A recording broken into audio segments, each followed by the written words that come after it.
Continuing on with our positional rankings, today we're going to be hopping into the top 10 shortstops in baseball. And this list is a little bit like the third baseman list in the sense that it was really tough to make because there's just so much talent over at shortstop. But anyways, with that in mind, let's hop right into these rankings. Coming in at number 10, I have Francisco Lindor of the New York Mets. Lindor was extremely tough to rank because he, just a couple years back, was undoubtedly the best shortstop in baseball. But the past couple years for Lindor haven't gone in his favor as he's really just not looked like the same player he once was.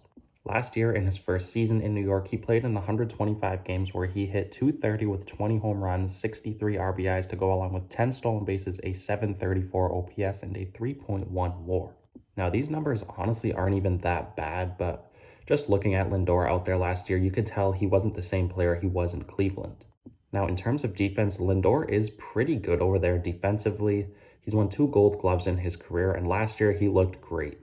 And as we stand today, Lindor is still only 28 years old, so he's really in the middle of his prime, and I would not be surprised to see him bounce back and look like the Lindor of old. Moving on, at number 9, I have Tim Anderson of the Chicago White Sox. Anderson has been a great all-around shortstop ever since making his debut back in 2016. In every full season in the big leagues outside of the shortened 2020 season, Anderson has had double-digit home runs and stolen bases. Last year, Anderson played in 123 games where he hit .309 with 17 home runs, 61 RBIs to go along with 18 stolen bases, an .806 OPS, and a 4.8 WAR. Now, defensively, Anderson isn't the best, but he makes up with it with his offensive production.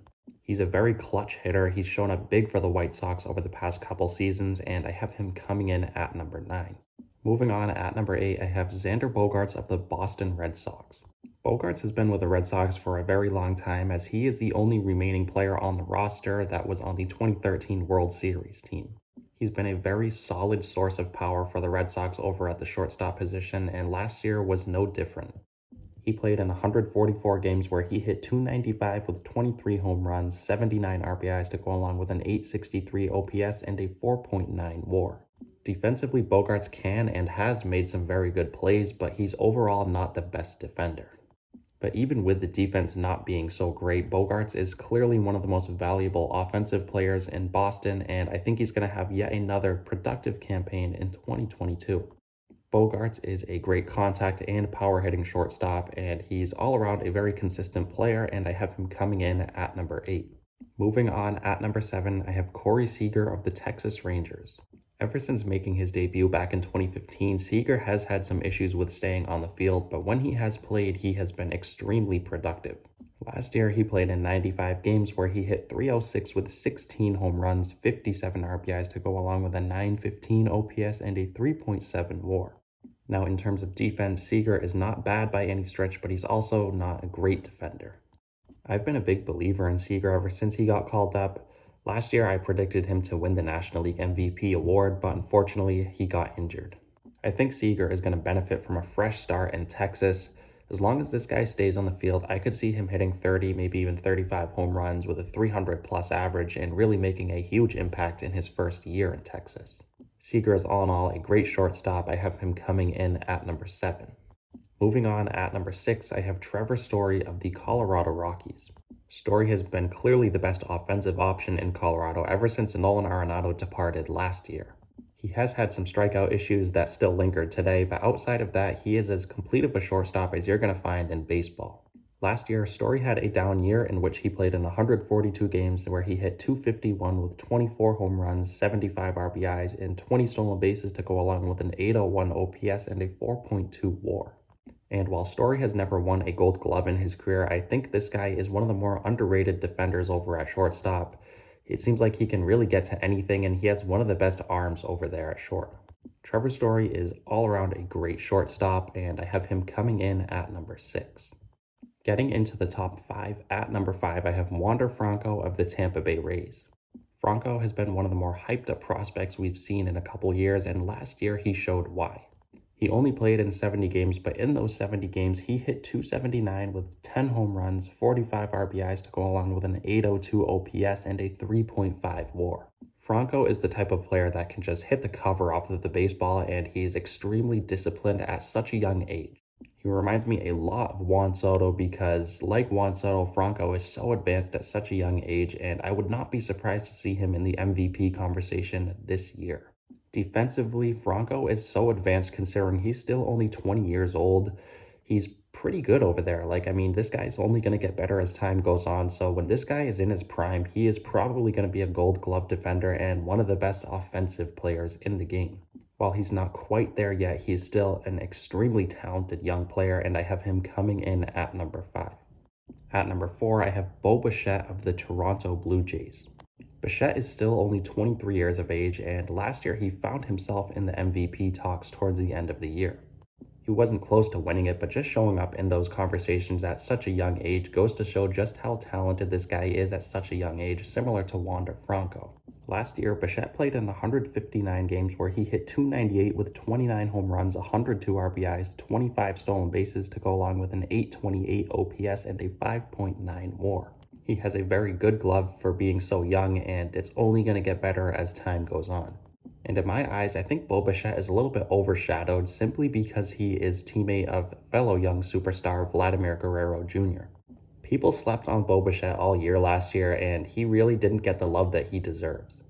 If Bichette takes yet another leap this year, he is going to be a legitimate MVP candidate. He is all around a great player, and I have him coming in at number 4.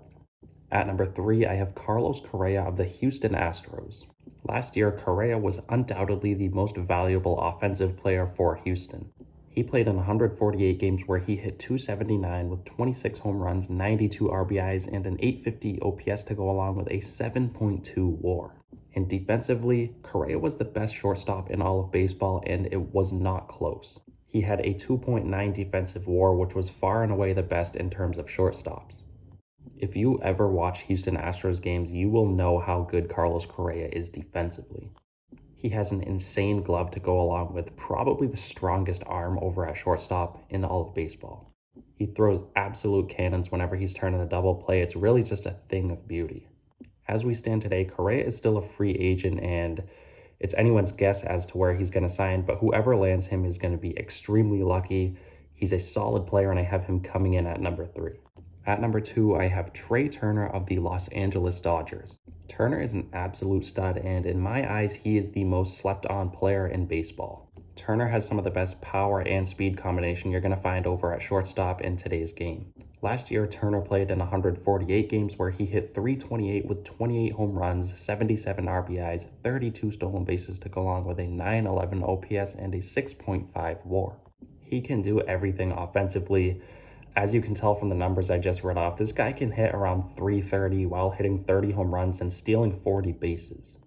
Now, the reason why I think Turner is so underrated is because he's not exciting as his fellow shortstops. But that is to take nothing away from this guy.